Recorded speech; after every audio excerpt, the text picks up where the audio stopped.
Hello, and welcome to the Anywhere Door and Other Cider Studios. I'm your storyteller, Ambrose, and I go by any all pronouns. And tonight we continue with the story of Arcane Corps Gifts of Fear, a limited series using the Magnus Archives role-playing game to explore the world of the Arcane Corps, as well as the personification of something we, as humans, have to deal with day in and day out: fear. But let's do a recap, shall we? The team, after temporarily splitting and gathering information from one of Sart's team leads, Reggie, and touching base with Mal, the only cleaner willing to return to Andy's apartment, the cell meets separately at said apartment after Ezra and Orphe have a minor heart-to-heart and a quick breakfast turned lunch at a nearby bodega. Mal leads the way to Andy's apartment, using some sort of memory manipulation to bypass the doorman. Orphe is called away by Theo, it seems, to take a call as the rest of the group enter the apartment and start their investigation. They find in the bathroom a bloody display, a spectacle designed to be left behind for people to witness. To what end? Janemba observes Ezra taking note of a few points in the bathroom, but doesn't delve deeper to understand. Doesn't, however, find a part of a mannequin hand underneath a coffee table, an item that is extremely out of place. Marcus investigates the bathroom and finds some curious things: signs of a struggle, a notepad that has the words "can't control it" and written messily across the top page, and strips of cotton t-shirts methodically ripped. And the biggest clue: a malevolent presence and the construction of something that was only made possible by potentially the missing music box. We are left with Marcus running out of the door of the apartment into the hallway, left bewildered. What an ending. Concerning stuff for sure, but before we continue with this tale, let's meet our characters. Hello. My name is B. Zelda, and today I am joining you all playing Janemba, who uses they, it pronouns. And Janemba had a pretty early hobby when they were brought back to Earth, and it was saving cats from trees. Hi, I'm Maz. My pronouns are she, they, and I'll be playing the wonderful Marcus, our occultist hunter. Wonderful thing about him, he's decided to apply for the Great British Bake Off, but decided to change the name. Actually, no, he's too nervous to do that. Nope, he's going to continue practicing the recipes at home, and one day he will apply to the Great British Baking Bake Off show. Before we get into it, some content warnings before we begin.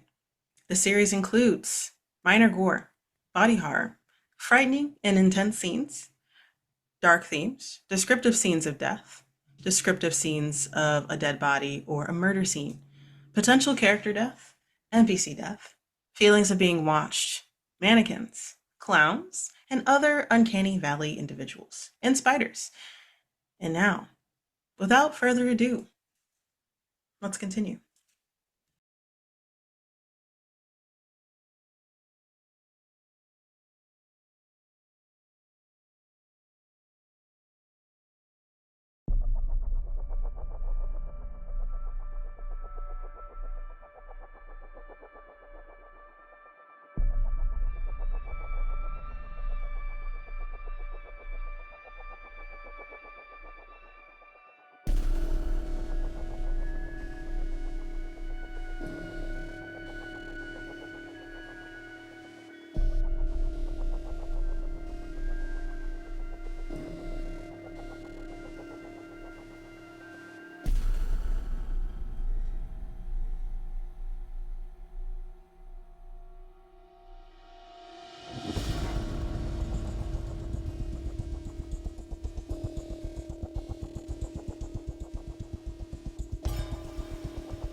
The libraries of the Arcane Corps at nighttime are very serene and calming. There is no hustle and bustle. There is no rush to get to the coffee line on your floor. There is no workplace accidents, misplaced magical items, no tracking or running down to make sure that the proper cleaner is there to clean up the mess that someone accidentally set off in research and development. It is just calm. A year ago, in the libraries, Janemba and Marcus found themselves doing some research for a case of some sort. It wasn't Janemba's case, it was Marcus's. And it so happened to be that Janemba was there. Probably not the best choice of research in terms of looking through the stacks. An archivist would have been best. Terry probably, but Terry wasn't here. But Janemba is happy to help in any way they can. You two find yourselves sitting across from each other from a long mahogany table at the end of it. Several books, several files. Some of them having absolutely nothing to do with what exactly you're looking for. There might have been some similar like syntax that Janemba pulled for you. But it was great to like do some catching up and refreshing on things, I suppose.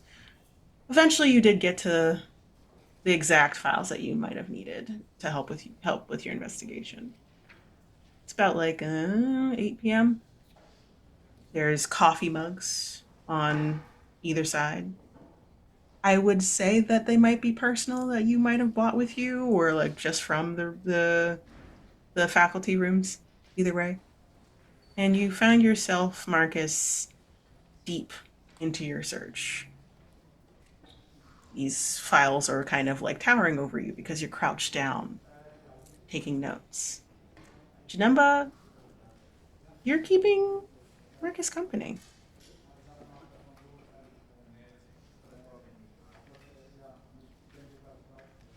Uh, this is not going to take. Uh, um, okay, maybe this is going to take a little bit longer than I thought. You have never seen this kind of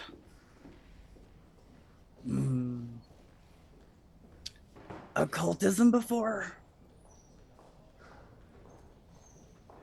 I don't usually do a lot of research, so this is new. So, no. Typically, it's a phone call to Terry. Makes sense. And then I'm back outside, so I'm so sorry. Janemba, correct? Yes. Oh, wait, that's just wanted to make sure. I know we've been working on this for a while, but what is your tie into this type of occult history? I would like to say it's curiosity, but no, I think it is the opportunity to protect somebody. A lot of these occult cases, there's a victim, somebody who might be able to be saved.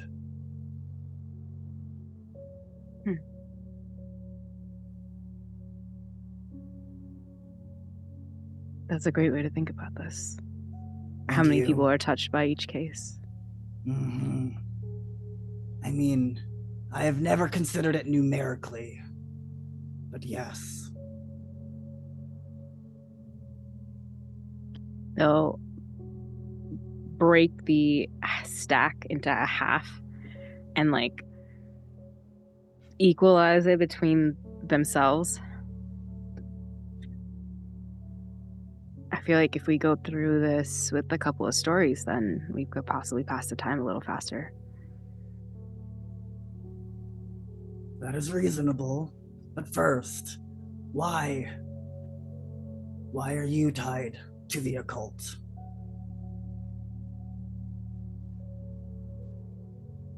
The first time, we were a group of little kids. I don't know, I was a little runt, and we messed around under the bridge and the tunnels just to smoke a little bit. I don't know, do tricks on our skateboard. I didn't really do that, but you go with the friends and you hang out and not really want to do well at school. So there was something there. It was screaming, like so loud, piercing our ears. And for some reason, while everyone crouched under, I was curious enough to look up and see what it was. Scared beyond my wits, and now I realize I just can't stop looking for it. Whenever something happens around a corner or something odd, I'm always looking up while everyone's looking down, and I'm trying to find, well, before I knew what it was the cleaners. I was looking for the uniforms, walking away. And then once, twice, then it became less of a coincidence and something that I started pulling at. And then once I realized they were tied to more of the occult, the more my curiosity came in, and more, well, my work with the Corps. So eventually it just became me getting myself wrapped up into everything. I think it's an odd fascination, but it's still something that pulls at me, and then they'll pull back their sleeves and show the tattoos. Well, eventually you see yourself part of the world that you were looking for the entire time. That is fascinating. Despite knowing that all of this will shorten your human lifespan, you persist. That is admirable. They take out a cigarette, put it in their mouth, look at it, among other things.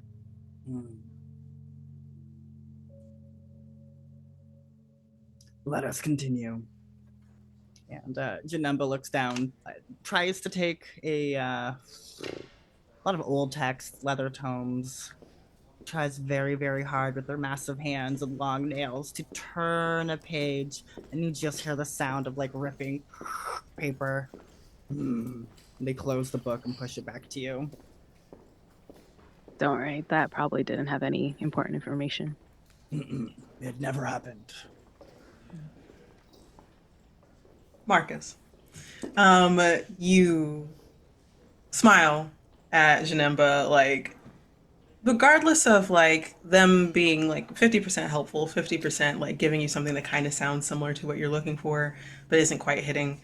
It is still wonderful, a little refreshing to have someone that like does just genuinely want to help to the best of their ability. Terry is someone that could have done this a lot faster. But also, Terry doesn't have a life. So, noting that, that is something that they are exceptional at the detriment of not connecting. Janemba is actively trying to connect, has a lot of learning to do. Definitely there's a story there about Janemba in general. Maybe one day you'll get to learn a little bit more about that.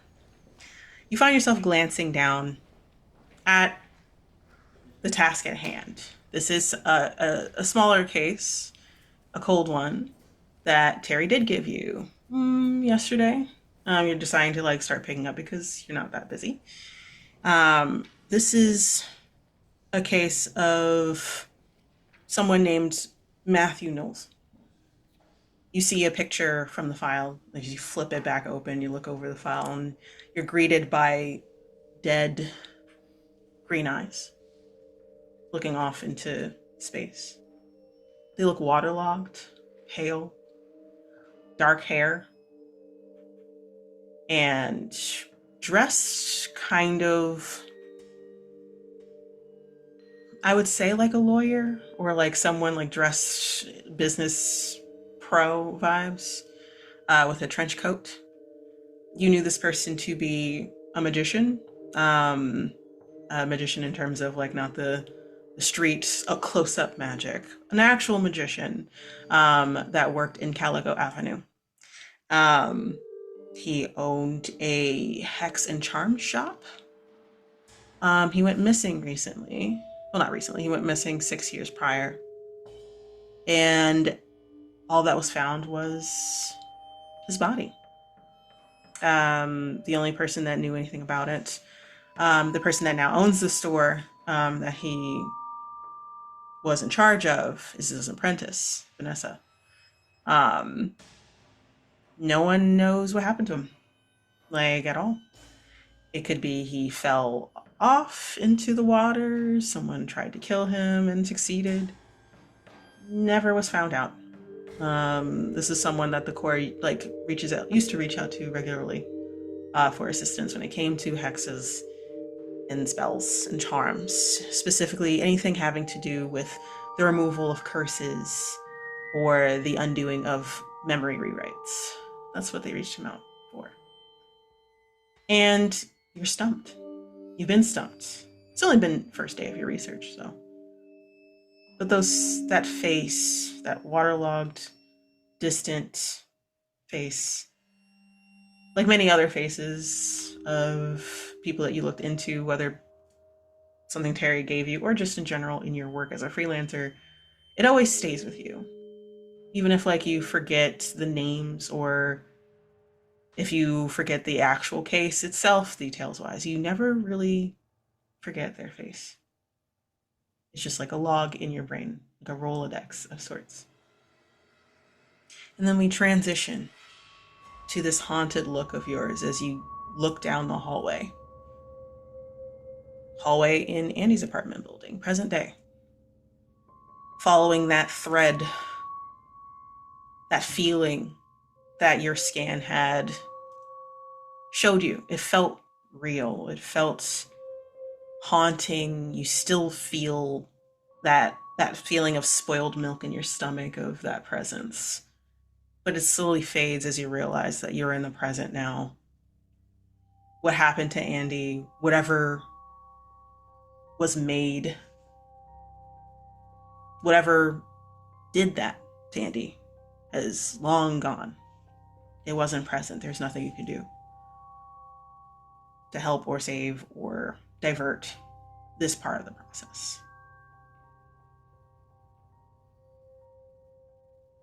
You find yourself staring down that hallway, realizing it's far too late to do anything.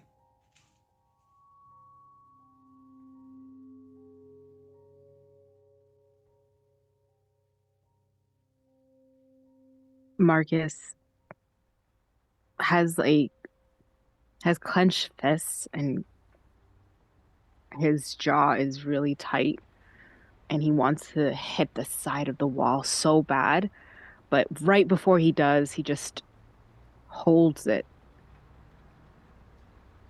and uses that as support to help him just breathe down. Gets to, from this hallway, they were going to find that trace, right, of that energy. Is there anything left of that they could follow? As it like leaves the apartment, it does taper off a bit. Like the best way to put it is like the apartment housed this energy. Probably because it led to potentially a death. A lot of heightened emotions, a lot of interaction happened in there. And this is just the passing of or transition of something leaving and getting to the next thing. So you might be able to pick up some stuff, but once probably you get into the elevator, maybe if it left the building, let's say, maybe once you get to like the lobby downstairs, you might feel something. But you've felt this by the way before. Once you get into like public space, like several people passing by, it might be lost unless you know exactly where they went.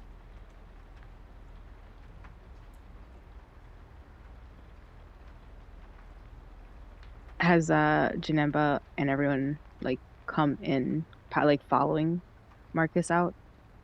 I think Janemba kind of like slowly and curiously steps out and like tracks you a little bit from a distance, like without wanting to interrupt any of like the vibes that you might be trying to follow. And we know that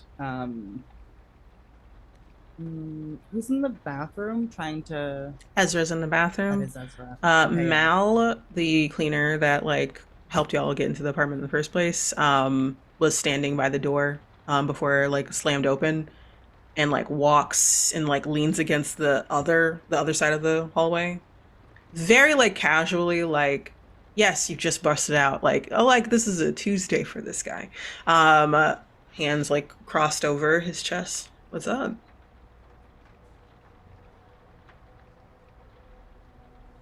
Energy. Bad, Energy. huh? That's what it was. Seems like really Yeah. bad energy. Yes. That's it. And but everything just stops. And we could follow it for a little bit, but that's it. It just stops and they turn around and on their face it's clear of like the fate of Andy, kind of that hopelessness on Marcus's face. It just stops. So the answers for the next part of the question, what did this? I have no idea how to find them. Well, and then like Ezra is the last person to come into like the hallway. Has a notepad, like looking around and like looks at you, Marcus, and sees your face and nods. Next, well, we kind of know a little bit of what happened, right? Like, this artifact probably was the epicenter of all this, but not 100% sure how, what it did. Um, Hmm. like you said, you felt something. Did you feel anything having to do with potentially what this energy could do, or specifics of, um, like what it did to, because like, and he pulls out his notes, like, clearly, let's call a spade a spade. I hate to say it, but Andy is dead, obviously.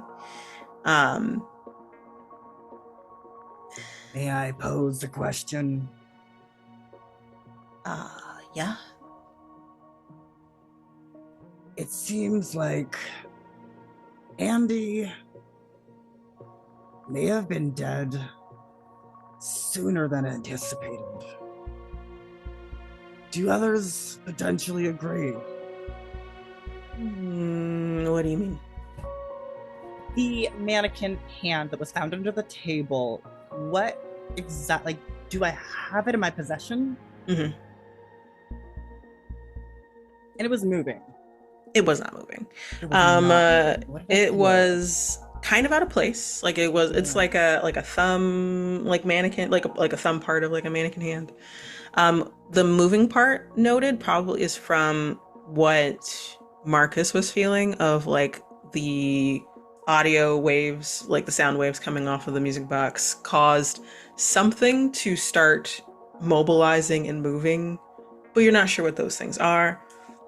The remnants of it potentially might have something to do with the mannequin hand, but that's all that you know, in terms of like what that might have anything to do with. Okay.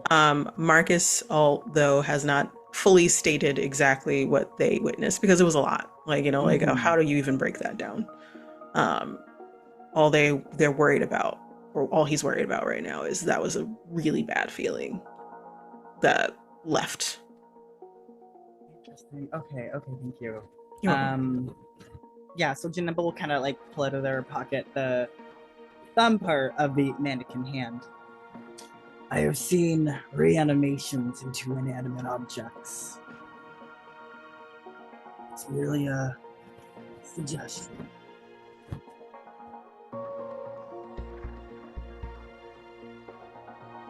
I would like like wave the mannequin hand around if anybody wants to take it. Ezra like notes it and like looks at Marcus for it before saying like, did you want to see if you can sense anything with it? Yes. You said something earlier. Okay. And they'll reach over to the hand to do a. Do you have anything else you can do besides, because you got stuff? You do. And I do absolutely, as Janemba like goes to hand it to you. Oh, you can detect magic in items? I had no idea. Can I? Janemba just acting like they don't know. It's almost as if they wouldn't know.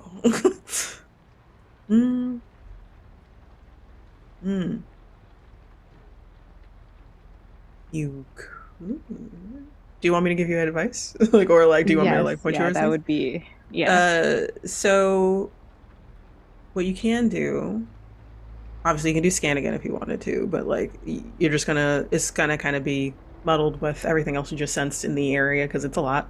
But if you want to be a bit specific,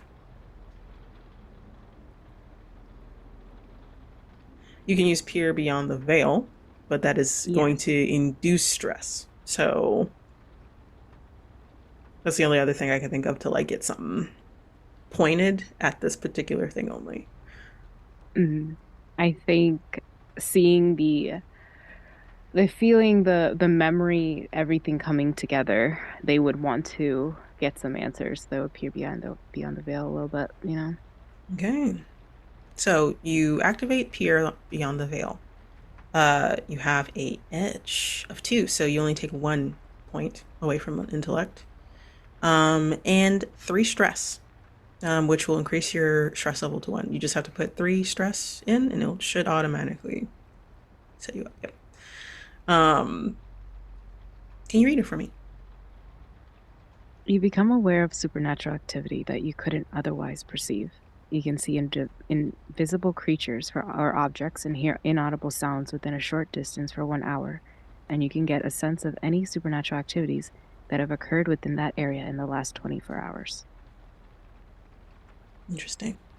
Oh, so Janemba is waving around this mannequin hand. Ezra's like, did you want to sense it? Because I think that he's like picking up that you might be a bit more in tune with being able to do this. And you're like, yeah, sure. You grab it. Can you describe what this looks like? Is it like scan or is it something a little different? Different. The scan, it is a pulse that is sent out from their touch into the occult and back. But peering beyond the veil is an intentional push into the supernatural, and it kind of like stepping into a door that might not be invited in or not. So it's kind of like that walking on nervous ground. Right. So you dive into, you hold this thing, this item. It's a thumb.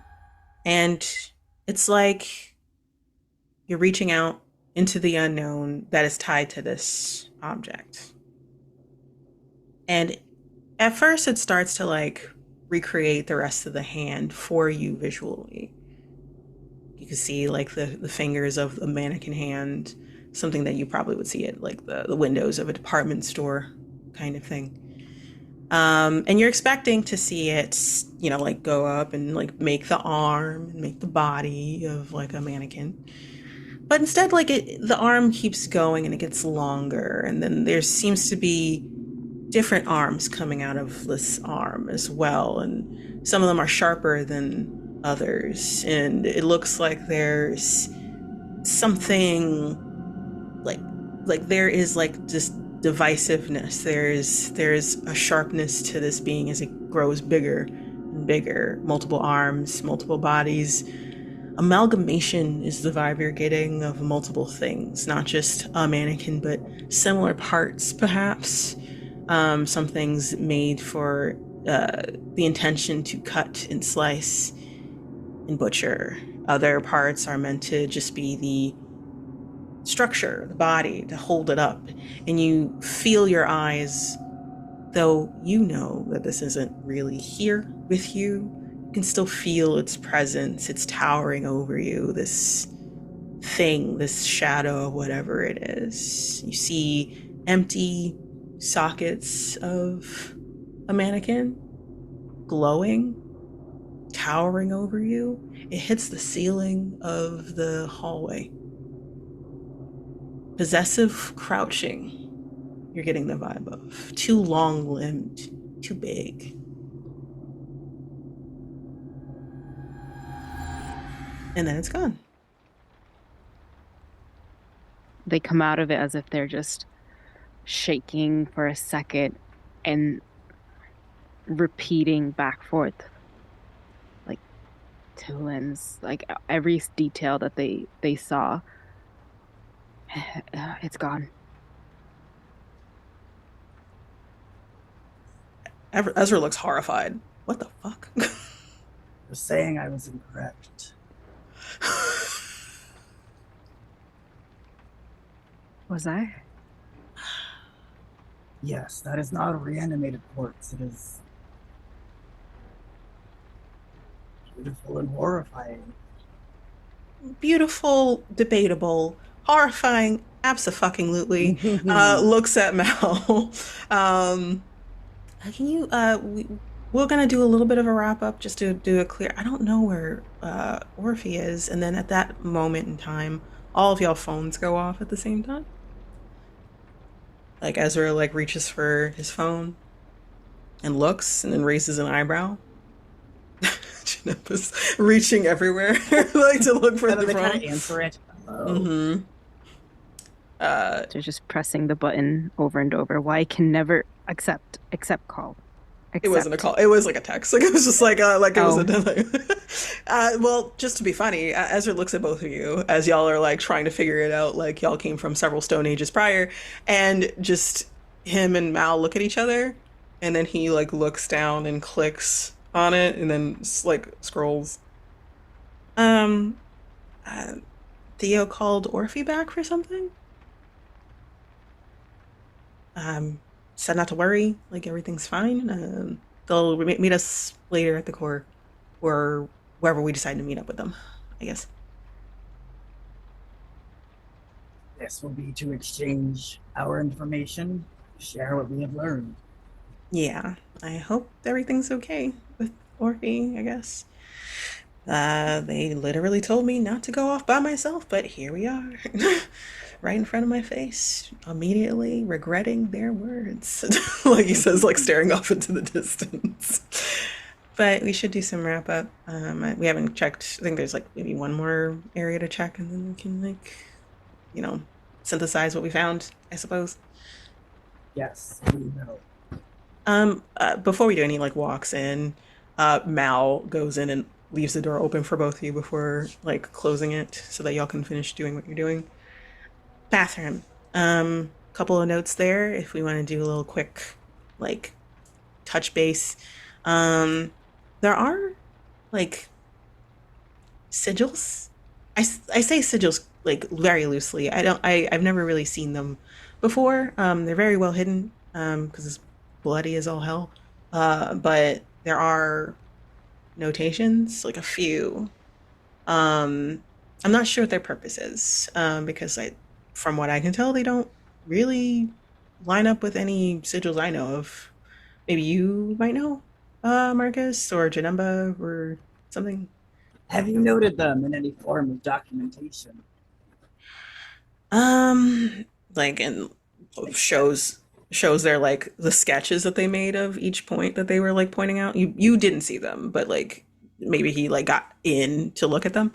He like shows you his notebook, and you see 4 different sigils from your understanding of like your language, because some people use your language as well to like call upon the infernal energy for magic, for instance.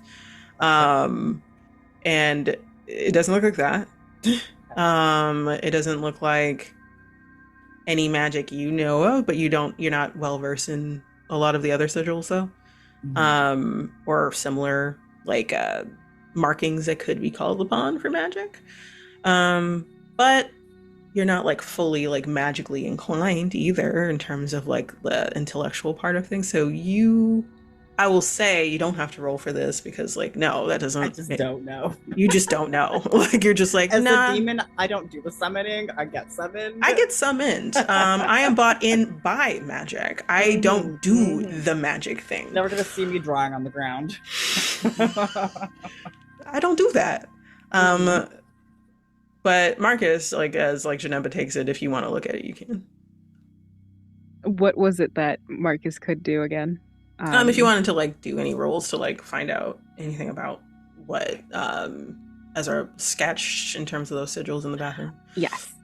They would reiterate to everyone about the stuff upstairs, the secret stash, like, you know, things that show that there was a struggle, conflict, yeah. And let's see.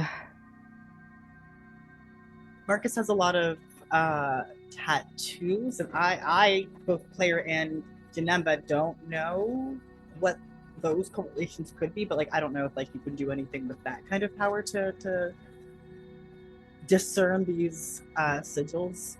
It's weird you don't have like occultism as like a like I thought you did, but I would have too. But we got some XP. Could you take occultism now? Is that a thing? Yeah, you have like 4 or 5 XP. You had more than I think me. you need like 4 XP for an advancement. Yeah, you need 4 to like get that if you wanted to. But is that what you have? No, I upgraded my my something else. You could do something. Like you might be able to do something else. That could be my XP. You can do a short-term benefit if you would like. You give me 2 XP. And you can temporarily have occultism having to do with this presence that you're feeling. Yes, let's do that. All right, cool. The benefits of like different things you could do with XP. So you have a short-term benefit. What this means that like it only apply. You have occultism like bonus, so like you're gonna act like you're trained in it. When it comes to this presence only. So it's not like an overarching occultism. It's when in regards to like looking into sigils or presence having to do with this, you can do that because it's limited. So you can mark it somewhere for yourself. But you got that now. Thank you for the 2 XP. So roll D20.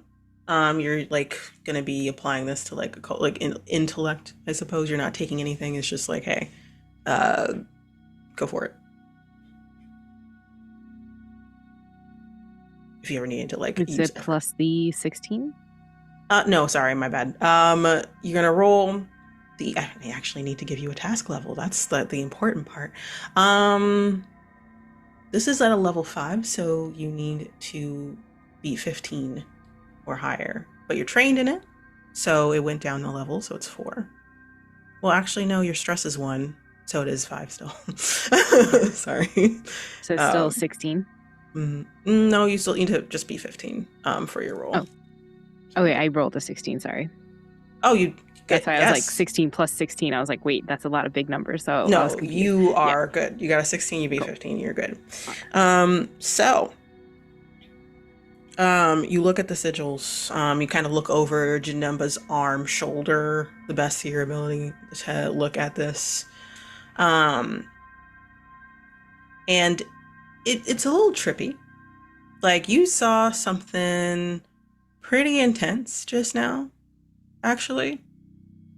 It felt that, like, again, that feeling of spoiled milk in your stomach, that gross feeling is like lingering on that vision you saw of this arching large thing. But it's like with it came understanding a little bit. You look at the sigils, like there's like 4 that Ezra was able to like sketch out to the best of their ability. And they have a few notes about each one based off of what they know. These are really good guesses, but each one is noted with a question mark next to it. Like this one is like to capture information, question mark, to send where, question mark, stuff like that. And you're looking at it and like those, they relate to like other sigils that you're aware of. In like, because you have several like painted on your body, tattooed on your body. You're like, oh, it kind of looks like this one. And this one has to do with, yes, translating information and sending it somewhere else. Or feeding, bringing in something energy-wise from here and giving it to something else. It's a feeding thing. It's like a taking and giving it to something else thing. And some of them are like particular negative. One of the sigils is also like a negative thing that it's being fed upon. Something bad is being fed upon. Give me more of this thing. Amplify this thing. So you got like, oh, taking it, giving it somewhere else. Something's feeding off of this thing. And oh, a negative emotion or a negative thing is being fed upon. And then there's another one that's amplifying it. So like that intensity that you're feeling is because of that particular sigil of like bolstering it more. That's why it's so big. That's why it makes you feel gross. That's why it's like still sticking in your body a little bit after the scan. Does the sigil reach like all throughout the ground of the floor, like all edges of the bathroom? No, these are very secretly, like if you go into the bathroom, because like this is like written on a notepad, you're like, okay, let me check it out. It's not written like you usually like, you know, the, as Janemba had said, like written on the ground kind of situation. This is like strategically placed in the left section of the bathroom in terms of like right where the bathtub starts, the ceiling, right where the head of Andy might have been if he was sitting on the edge of the bathroom, the tub, on his immediate like left where he was sitting, and right where his feet would have been planted. So it's a very like interesting placement of those things. The intense feeling, he just goes into the bathroom cabinet, like 1, 2, just trying to see if anything is left, just looking for any kind of mouthwash. And he just takes like, if he can find it, he'll take like a swig, just gargle and be like, get this like out of me. And just look at the like splash water on his face and just imagine it like washing that intensity off. And if he could, just in his mind of like, he's understood the history of like these strategic, it's really negative energy that to plan this and put this in this way. So he's just like, as if he's like looking at it and doing this in a way of like cursing, like, no, all of this stuff. Like just canceled all this, everything. I don't want it. Everyone watches you do this. There's like a weird like silence kind of like, because you're feeling a lot. I'm going to say, because I haven't been doing this and this is on me. You saw that, no, you already took the stress from doing this, so that's fine. But the stress of this is kind of getting to you a little bit. You might need a breather in a moment. I'm going to give you 1 extra stress. So just like now you're at 4 because you're like, oh, you just showed this is kind of getting to you. You're trying to look for mouthwash. You're trying to like, no, this is bad. This is bad juju. It's gross. I feel it in my body and I hate it. So it's 4. It doesn't do anything extra. But when it gets higher, it will increase your stress level. And hopefully we don't get to that point. I also need you to... You have a section that says stress level acquired from supernatural sources. I need you to mark 1 for me with that one. That will never go away, by the way. That's just like, hey, like stress from a supernatural source. Like even when you get all the stress back, it's gonna stay there. Ooh. Just to be clear, so like Marcus starts at a 10 for that normally, right? Say that again. So just to be clear, Marcus starts at a 10 for stress levels acquired by supernatural sources. Like that's just the default, right? Just default 10. No, they are fine. I was like, wait. Yeah. No, not actually. I would say that like you've seen some stuff, Marcus. You've been through some stuff. This isn't anything like exactly like not normal, but this is like the most like malicious you've dealt with in a very long time. Like some of it's mostly accidents or mischief or hijinks and magical bits. Like disputes between two different like supernatural factions, you know, and whatever that might be. This is something that wants something and it wants to feed on it. And it's not exactly like feeding on like a person, like physically. Like it's just, what does it want? Like is the grossness you're feeling. You're bent over, you're splashing your face, and you feel a hand on your back, like trying to like soothe your back. You know, like why? You know, like just trying to calm you. They, with that shudder and then finally like that feeling on their back, they just there is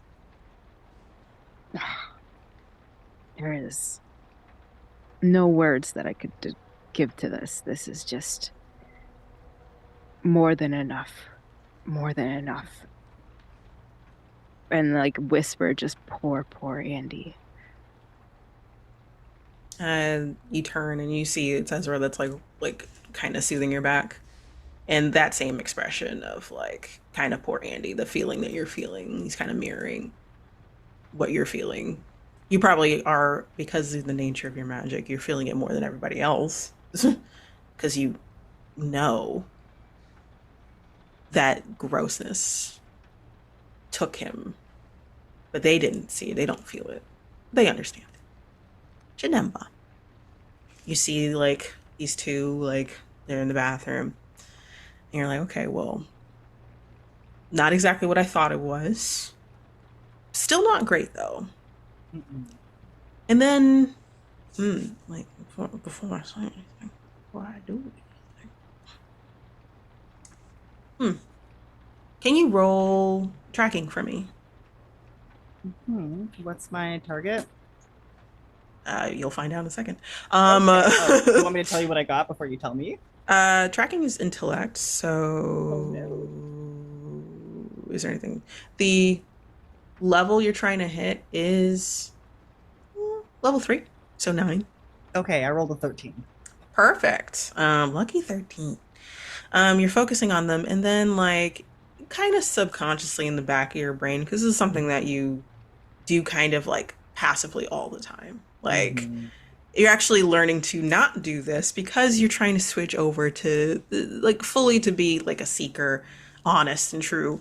But you can pick up on things quickly when there's presences in the room, when someone is like keeping their eyes on you, when it's not just the people that you're seeing in the room, right? So like you see Mal, you see Ezra, you see Marcus, but there's something else that you're picking up, and you quickly pick it up, and then you hear something that draws your eye immediately. I'm gonna look right over. You're not sure what it is, but you heard the sound, and it's in the kitchen area, closer to like the back wall area. Instantly stride towards the kitchen.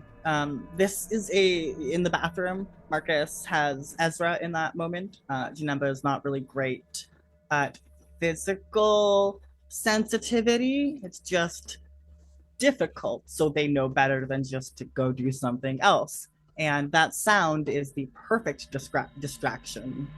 All right, you get closer, and when you get close, you do hear it again, and it moves really quickly. You hear it kind of going up a wall a little bit, and you realize it's like scurrying, like a scurrying sound. Something shuffling. It's small, whatever it is.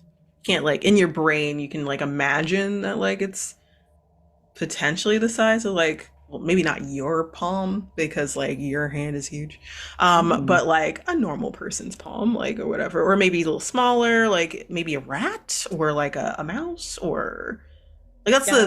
the mental visual image you're getting in your mind of like, oh, like Andy got rats. It's New York, that makes sense. This apartment is really nice though, so like I didn't think they would have a rat problem. I need you to do a perception roll to see if you can find out. You do not have any. You're not anything in this. So like this is going to be also level 3. Okay. So go for it. You're fine. That's not. Hold on. Oh, okay. That's the 20. Oh, you got a 20? Sorry, I wasn't sure. It's a symbol with a B, and I'm like, I Oh, it's a don't know if that symbol. means I is it a love when 1 or a that 20. You gotta is that a check 1 or 20. You got to sometimes. check because like there's no standard actually. Right? With a 20, you do get some special stuff. So the roll is it's not damage related, so you don't get extra boost of damage. Roll is something other than attack. The PC gets a major effect in addition to the normal results of the task. So major effects are you can disarm, impair, knock down, stun, focus related. Like you also, I think you have focus related stuff. So let's look at that real quick. This is all right. So like you have never say die. You have a major effect. Your next action is eased by 2 steps. Is a major effect that you can apply. Like if you're going to do a follow up action. So like Cool. you can just have that. Like you don't have to select that. It's just like hey, plus. Hold on. Let me look at the reference. There's a good chance of whatever's scurrying around, the instinct is gonna be to like slap it and smush it. Yeah. Yeah, that feels good. That's solid. That's an understanding. I understand that. Let's see. To roll something other than an attack. Yeah, like so, like you just also like you get like a follow up ease to task 2, whatever you roll next. And I will describe what happens. So, because you did so well with tracking, you can even if you can't exactly pinpoint it with your eyes, you can triangulate where that sound is coming from, and you see pretty quickly after a while you see what looks like a spider crawling up like the wall next to a cabinet in the kitchen. And it's going pretty fast. It seems like it's trying to get to its home. Like it's hoofing it the best way that a spider can. There is like a web that's just like chilling out like in the upper cabinet. And this is the same size as potentially as kind of described. Like, is it like Ezra's palm or like Yes, Marcus's it hand looks like shape? the size of like Ezra or Maz, like or not Maz, Marcus's palm, which is pretty big. A decent sized spider. You're not really good at determining like Earth species of spider, but it does look unique for a spider. Like it's black and it has like accents of blue, like really bright blue. I mean, like Janemba lives in a basement at the core in whatever capacity. So like, what are those? Like those house centipedes and spiders are like regular visitors, but it's the good ones. It's like the ones that really don't bite, or if they do, it doesn't hurt, and they're small and so squishable. And this thing, weird. Can't remember ever seeing it in the basement. And when you say it's running to its home, is that like on top of the cupboards? Like it's not. Yeah, like not directly on top. Like you can see, like it has like a perfect vantage point. If this was like a security camera, this is like the perfect placement of the security camera to get the whole like layout of the entire room. So not entirely hiding, but not entirely like within reach. Maybe for you. Yeah. But It's but getting smushed. it's getting smushed. Okay. Yeah. Same thing if you're attacking it. Like you're just gonna roll endurance to be honest to like get this thing. It's same level 3. Okay, and is this task eased?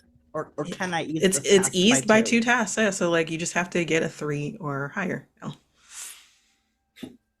Well, I got an 8, so I'm grateful. You're good. Wow, yeah. Like I was like, oh, it's getting lower. So you like eye it and like you get stretched to your fuller height. Just and all you're doing is straightening your back. You're like, you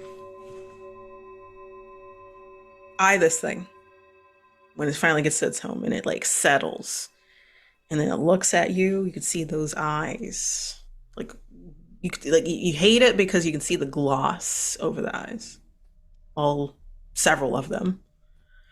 You don't like it because like you can actually feel the intent.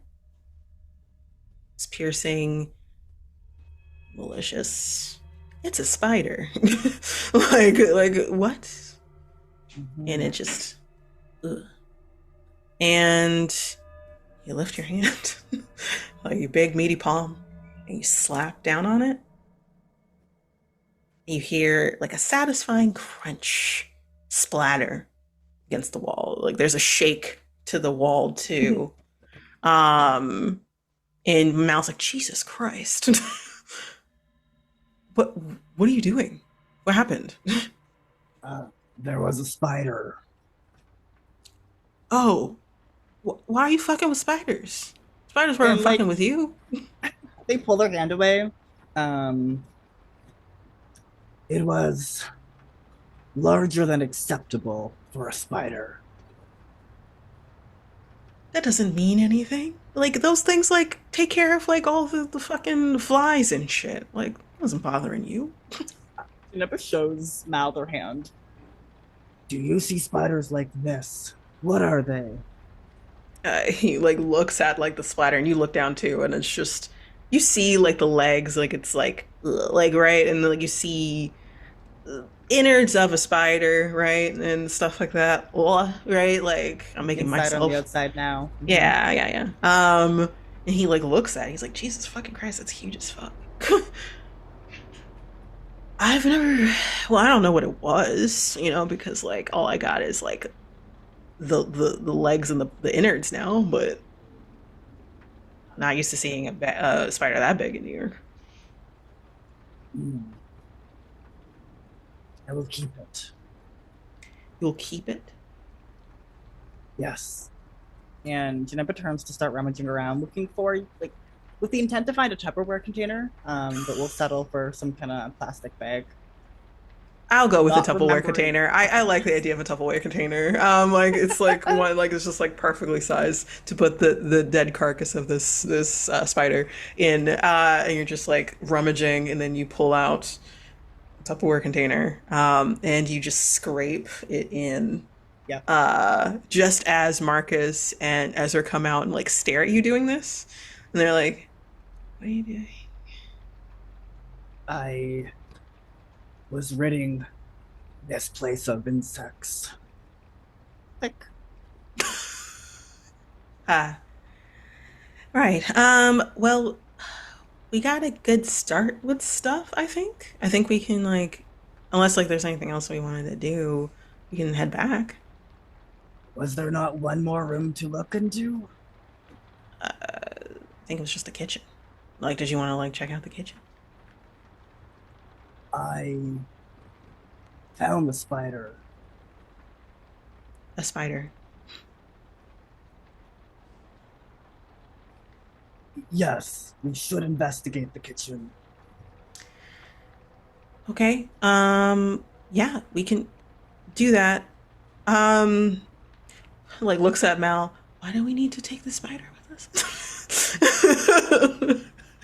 Even Marcus is like head tilts his head like, how does this connect? You know what? It is a fair point. We don't know what the fuck happened in here. So big ass spiders may be related. I don't know. And then he starts walking around the island to look in the kitchen proper.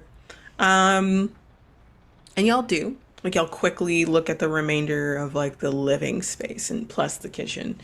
And you don't see anything that's like blaring. Like there's nothing out of the ordinary. The only thing that like, and I'll just give this to y'all, is like spider set up home pretty recently, it looks like. But that's about it. You can see like the webbing, it looks like fresh, like that crisp line, like the light in the place is like is sparkling. So like There's no this looks like it's dust on it yet. no Like dust on it things, yet. yeah. Like the center of it's not even fully finished or formed yet. So either like this was probably made in the last like 48 hours maybe for a spider. But y'all aren't spider experts, so who knows? But that's the only thing noteworthy that like you can gather outside of everything else that y'all were able to pick up about this place. Um, so yes.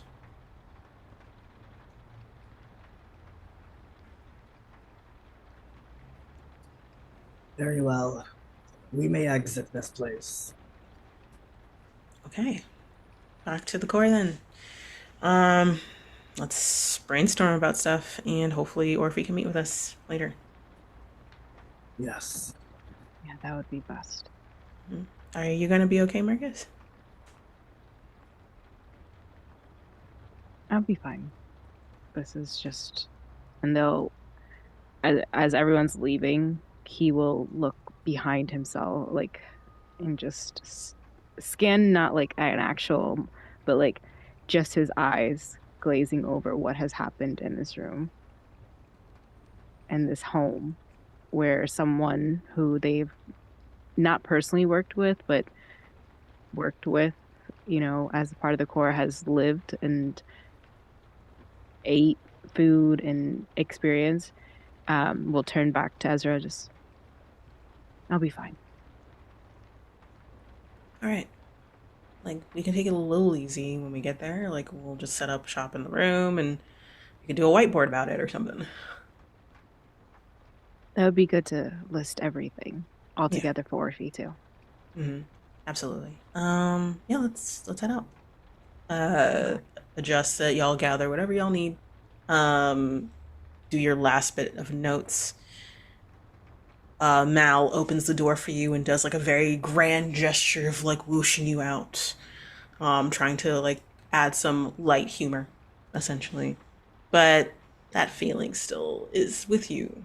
Specifically, Marcus. Janemba, like weird shit happens. Like this hasn't hit you as hard yet.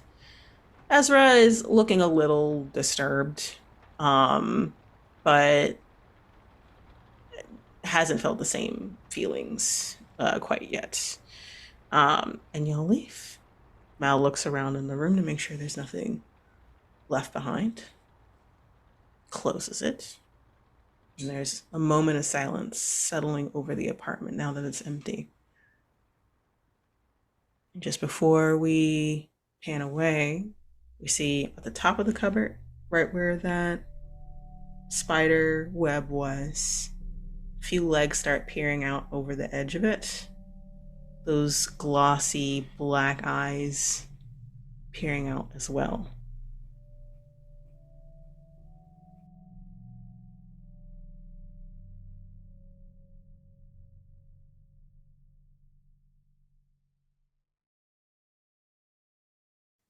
The sound of a Zippo lighter can be heard, flipping open and spinning a light, burning the tip of a cigarette. The person on the other end of it, a man, leaning against the brick wall next to his latest gig as a bartender at the Nightingale. The warm light illuminates his face, flushed with the light cold of the rain. He pulls his jacket a little closer and takes a long, thoughtful drag. Nightingale was an interesting place to work. If you were into the Gothic scene or Tim Burton in any way, shape, or form, it wasn't his thing, but he needed the money. Management was lax and flexible, and the tips were exceptional. He took another thoughtful drag, staring at the opposite brick wall in front of him. He was on break. He needed a moment. He's been at it for a little bit. Like, there's no actual rush yet for the happy hour, and then he's probably going to stay until like early evening. And just as he finishes his inhale and then takes a really thoughtful breath out, smoke fading into the air, you hear something down the alleyway, further down. Do you have a moment? He like perks up and looks back. The alley is shadow dark, but he sees like a flash of pale skin in the distance, of like short up kind of thing, like chest up. Sees like pale skin, freckled, curly. You see curly brown hair, pale skin, glassy blue eyes, glasses, professor or teacher's assistant garb from the chest up, but that stark, blinding paleness is what catches the light for him. He's like, you need anything? And it's like, do you have a light? Yeah, I got a light. Got a cigarette? Like, I don't mind sharing the space. And then there's a pause in between them. And those eyes, those blue eyes, glassy, just stare at him. And he stares and like tilts his head, like, you good, man? You have a light? Yeah, I do. Like, I have it here. Like, did you want to use it? And then that pause continues. And then he like pushes off the wall and walks a little closer to this person. There's like a shuffle of like aluminum cans and like dirt, grime of the alleyway. Yo, man, like, I don't know why you decided to be all the way back there, but like, it's okay like to be with us normal people. And then he stops when the person says it again. You have a light? And he just looks, gets ready to take another step forward, and then he hears from the opening of the alley, like, hey, Mikey, come on, like, your break's over, dude. He's like turns around to the people, like the person that just called him. It's like, yeah, just give me a fucking minute, man. Like, this weird dude just, and he turns back around. And before he does, he hears like a weird noise. Like, it sounds like quickly, like something collapsing in on itself quickly, like a clap of like plastic maybe, or plaster or something just closing in on itself. A whoosh sound of something being pulled away before he fully turns around, and then the alley's empty. He doesn't see anybody. He like realizes that like the alley looked a lot darker before, and now it looks normal. Like, you can actually see like the garbage cans and the dumpsters and stuff like that. He's like, huh. You know what? Yeah, I'll be there right. Like, flicks his like cigarette to the floor, stomps it out, looks back at the alley one more time, shakes his head, and then walks back to the front of the alley and around the corner to the Nightingale.